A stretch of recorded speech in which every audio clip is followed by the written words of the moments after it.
These are some things that I've learned since living in LA. This pertains to the entertainment industry. I was in the modeling industry when I first moved here. First off, if my daughter came to me and told me that she wants to be a model, I'd tell her, let's brainstorm some other things to be. Being a model is probably the last thing that I'd let my daughter be.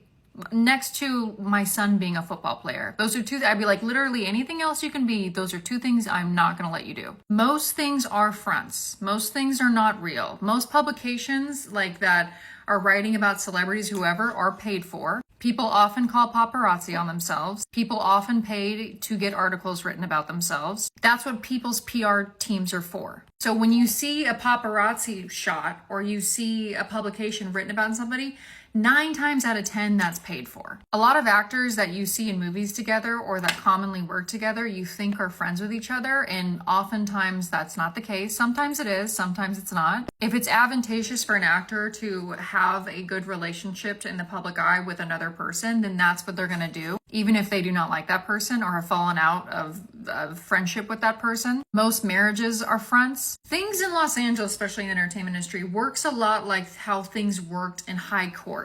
High court, like in the olden days, right? Like most marriages aren't the kind of marriages that you're going to see in the Midwest or wherever else in America or in the world. In the restaurants that I've worked in, I was instructed as a hostess to sit the famous and attractive people in the front and sit the people who were not attractive or not as famous in the back. And if you walk by these tables in the front, and you're like, can I sit here? I'm going to say, no, that table's reserved for somebody else. Everything is about appearances. So again, if it's advantageous to maintain a relationship with somebody because it makes you look good or it sets you in alliance with somebody in terms of business, and that's what you're going to do. So don't assume that people are actually friends with each other, okay? And also don't talk bad about other people to other people because you don't know who that person knows, okay? Or who they're friends with or who they're not friends with. Say less than necessary. Don't divulge all your secrets and all your connections and what you have in the bank account with just anybody and expect them to be impressed by it. You don't know what's going on with them. So that could be, it could work in your favor. It could also work against you. Most people, whether that be online or who are famous, are not living the lives that they are presenting to the public eye.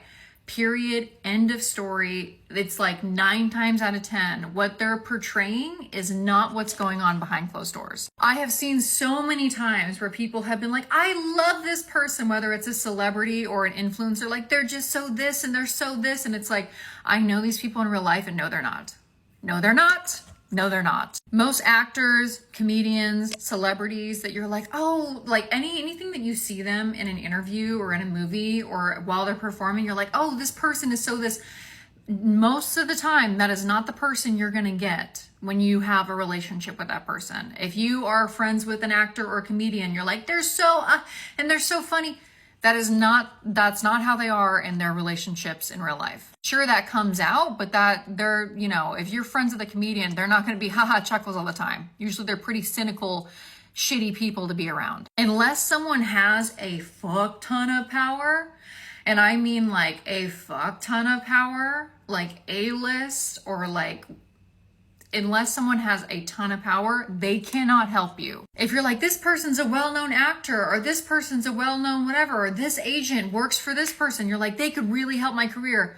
They do not have as much power as you think they do. They're sitting by the phone, even if they've been in 30 movies that have made millions and millions of dollars, even if they are a household name, they are sitting by the phone like everyone else, waiting for their next job. They are not going to help you get yours. Do not be impressed with glitz and glam, and this person lives in this nice house, or this person's friends with this well-known person, or this person has this many followers on whatever, or this person was in this movie.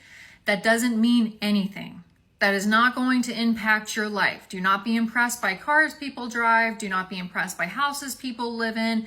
Like 9 times out of 10, that is all a front.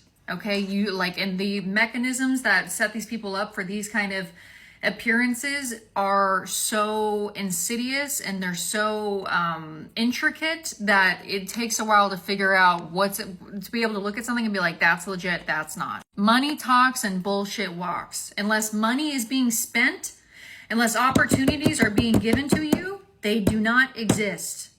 And if they do exist and they're not being given to you, then you should not care. That does not impact you or your life. If you go to a restaurant and you're like, oh my gosh, all the celebrities are going here, all the models are going here, it's usually because they're getting free shit there. If models, influencers, celebrities are wearing a brand or they're frequenting a location, it's because they're getting stuff for free or because they have some kind of deal with that business. And when something is free, it is not free.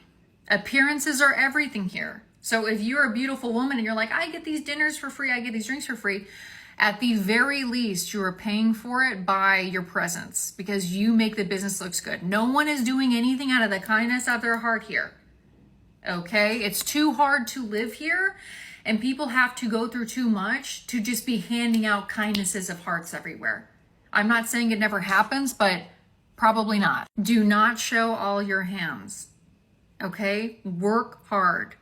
There are no shortcuts. There's no magic relationship. There's no magic friendship or connection that you are going to make that is going to drastically shift the direction in which your career is heading. And even on the off chance that it does, no one is going to respect you. If you get something handed to you because you dated this person or because you're friends with this person, no one in the industry is going to respect you and they are going to know. And it doesn't matter how talented you are. If you didn't work your fucking ass off to get to where you are, if you have famous parents, it's one thing because people probably respect your parents. So they're going to like at least feign respect for you.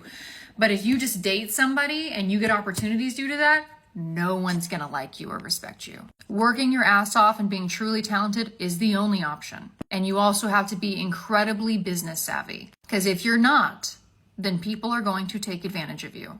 And if you are an actor, if you are a model, you are going to have to hustle every fucking second to make things happen for yourself. I don't care what you've done in your career. I don't care how successful you are. Everyone has to hustle all the time. And unless you ask for what you're worth, you won't get it. The first offer that you get is not the best offer. People are going to try to lowball you in every single avenue. So you need to learn how to advocate for yourself and you need to learn the business. Say no. Do not be flattered by attention. Do not be flattered because so-and-so wants to spend time with you or because you got invited somewhere. You need to think very critically. Is this good for me? And if it's not, you say no. Don't be put off when people are flaky and weird. Everyone is flaky and weird. You live here long enough, you're going to be flaky and weird. Don't be put off because someone's not giving you the time of day because you're not on the level. There's only so much time here. In Los Angeles, you can do like maybe one or two things a day if you're lucky. Just based on how hard it is to commute everywhere, based on how time works here, you're very limited.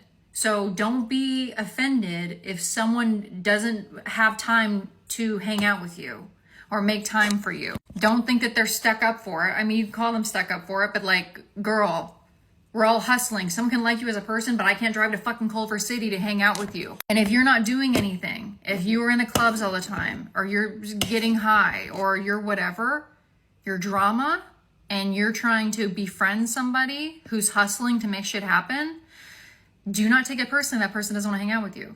Because why would they want to hang out with you? You will get the energy that you put out in this city. And you have to advocate for yourself.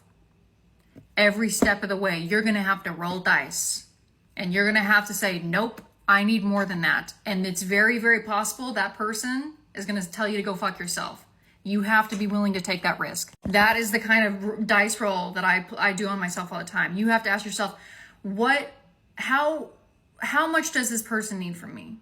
How much could whatever I'm offering benefit this person? And if you are confident that you're checking boxes that they can't get checked by someone else easily, advocate for what you are worth.